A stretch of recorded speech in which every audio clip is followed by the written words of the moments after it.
So, you have the chicken fried rice, and I have a pepperoni calzone. How global? Okay, what do I owe you?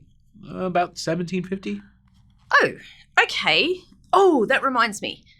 Hi, I'm Kim Lochner, and along with Colby Burnett, we're introducing Unit 1, The World in 1750.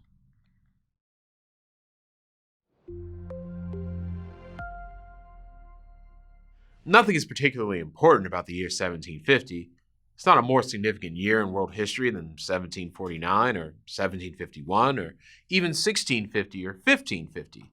So why do we use this year as a marker to start this world history course? One answer is we can honestly consider 1750 and the years around it as an era of transformation that laid the foundation for the world in which we live today. The world we live in is the product of a long, long history. Our universe was probably formed around 13.8 billion years ago. Our solar system, with the sun and the earth, coalesced about 4.5 billion years ago. Life emerged on our planet about 3.7 billion years ago. Physically modern humans evolved much later, about 250,000 years ago. We have only learned to farm, to live in cities, to write, and to construct states in the last 10,000 years.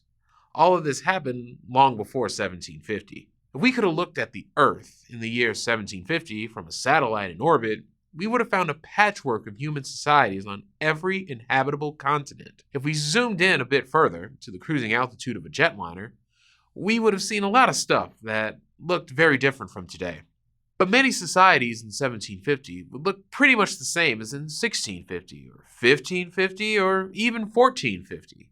In some ways, people still did things like their ancestors had for centuries or even millennia.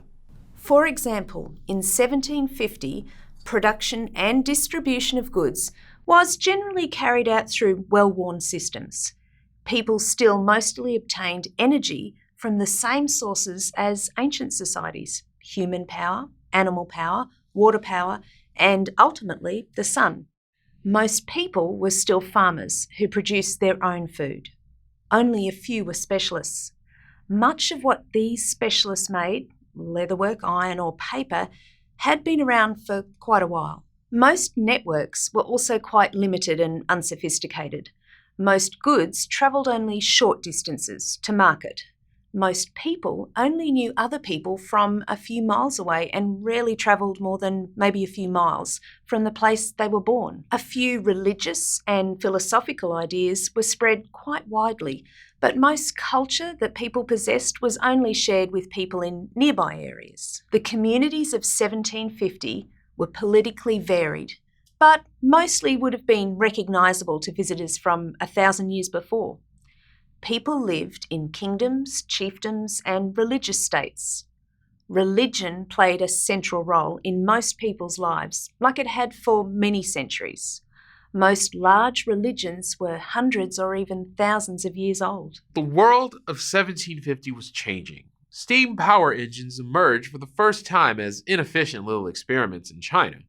Then, more effective experiments appeared in Europe. These engines promised new types and amounts of energy.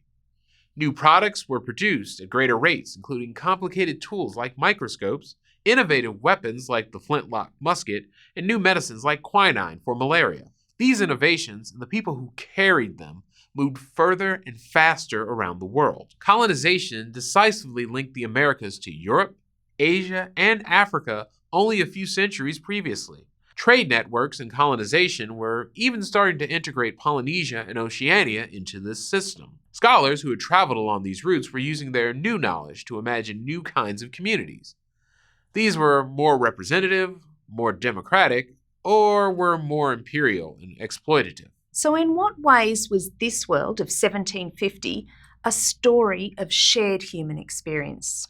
And in what ways were there distinct and unique regional and local experiences? This question can only be answered by zooming in further to a bird's eye view to look at what humans were experiencing in the vast variety of states and societies of this time. At this scale, we see encounters between representatives from societies on opposite sides of the world. Not too long after 1750, for example, a British diplomat named Lord Macartney visited the Chinese court of the Qianlong Emperor. The meeting didn't go well. The emperor refused Macartney's request to open trading relations between the two countries. They each understood this failure very differently. The British diplomat, representative of a small state, but one growing in power and eager for trade, could not understand why the Chinese weren't eager to sell British consumers their porcelain, tea and fine cloth. The emperor, ruler of a vast domain whose economy was based on land, not trade, saw little to gain in trading with this small upstart country with nothing to offer. Ironically, the place that would ultimately connect British and Chinese economies was not in either country. It was Bengal in India. Until the mid-18th century, Bengal had been just one province of the Mughal Empire that dominated India. The Mughal emperors were not as averse to British trade as the Chinese Qianlong emperor. Beginning in 1696, they granted a group of British merchants rights to trade in Bengal. These British merchants, called the British East India Company, found wealthy Bengali merchant families eager to deal with them. By 1750, the Bengali port city of Calcutta had swelled to over 120,000 people. Together, British and Indian merchants were building a modern city at the heart of an ancient trade route. Cloth from the region, made by Indian weavers and carried on British ships, traveled around the world, along with opium grown in the surrounding countryside. Yet, despite the cooperation between Bengali and British merchants, this was not an equal partnership. In 1757, war between the Mughal emperors and the British East India Company resulted in Bengal becoming the first colonial possession of the British Indian Empire.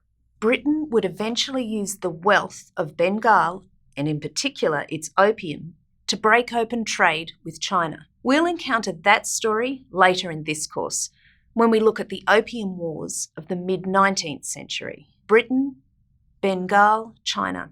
3 different regions of the world with vastly differing cuisines, lifestyles, music, and politics. But by 1750, these 3 societies were becoming closely linked, even when some resisted those links. We get some sense of their connection by looking at voyages of ships between these regions.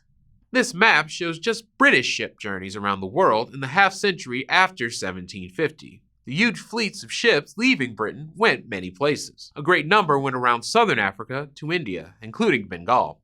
But the data is incomplete.